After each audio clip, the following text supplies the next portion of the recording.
So this is great commercial celebration we have today at 4 great American firms that are here to sign agreements to export more LNG to Japan. The total impact of this economically back here in the United States, 53,000 jobs over the time frame of this, $215 billion towards GDP over these are 20-year contracts.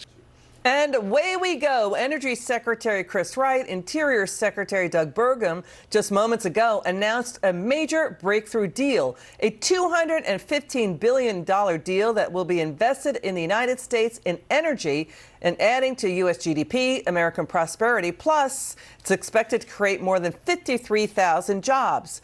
Joining us now, U.S. Energy Secretary Chris Wright is here to talk to us. Secretary, it's great to see you again. Thank you so much for joining us. What can you tell us about this deal?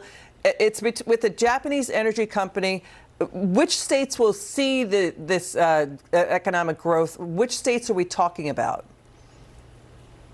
Yeah, today, just absolutely a huge win for America, huge win for the American people, also a win for the Japanese, of course, as well. And if we can get the one big, beautiful bill across the finish line, we will see many, many more such wins of this. But what happened today was the largest buyer of LNG in the world, a large company in Japan that provides a power to a third of the Japanese citizens, signed 4 separate contracts from 4 different export terminals. These terminals are in Texas and Louisiana, so huge jobs right there on the Texas Gulf Coast. But 35 plus states are going to build products and provide services that are going to go into these delivery of it. So pretty broad-based job impact across our country from these kind of large industrial contracts. It's massive. Secretary, when will the money start coming in?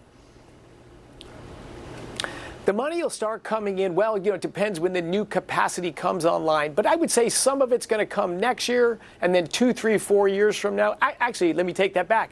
The job creation for the construction of the facilities will come in later this year. So very quickly. Well, let's start popping then. So, Secretary, a lot of this is common sense because unlike former President Biden, remember when President Biden killed the Keystone XL pipeline on day 1? So this LNG, this nat gas push, it's needed for U.S. artificial intelligence. I mean, we saw UBS already report you need the equivalent of 50 nuclear reactors inside the U.S. for USAI, and certainly Asia wants our nat gas. So is the Trump White House considering building new direct pipelines to deliver U.S. oil and gas to Asia through the U.S. West Coast? I mean, this typically, we know it gets shipped in tankers. We know about the proposed 800-mile pipeline in Alaska to transport LNG from Alaska's North Slope to Asian markets. But what about pipelines heading to the West? Well, Liz, you nailed it with the word common sense. That really sums up the Trump administration and that agenda. Of course, Americans want lower prices and more jobs and more opportunities.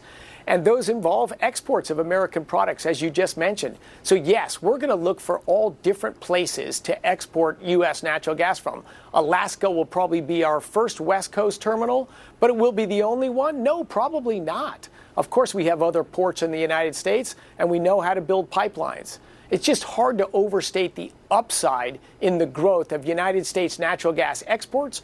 And as you just mentioned, data center manufacturing all across our country, the biggest source of energy that's going to power those new things, natural gas. The only limiter on that natural gas is pipelines and the ability to move it to where factories are, to where people live, into export markets. There you go. And we're going to build those pipelines. We are the biggest nat gas producer in the world, right? I think Russia's a distant second, maybe?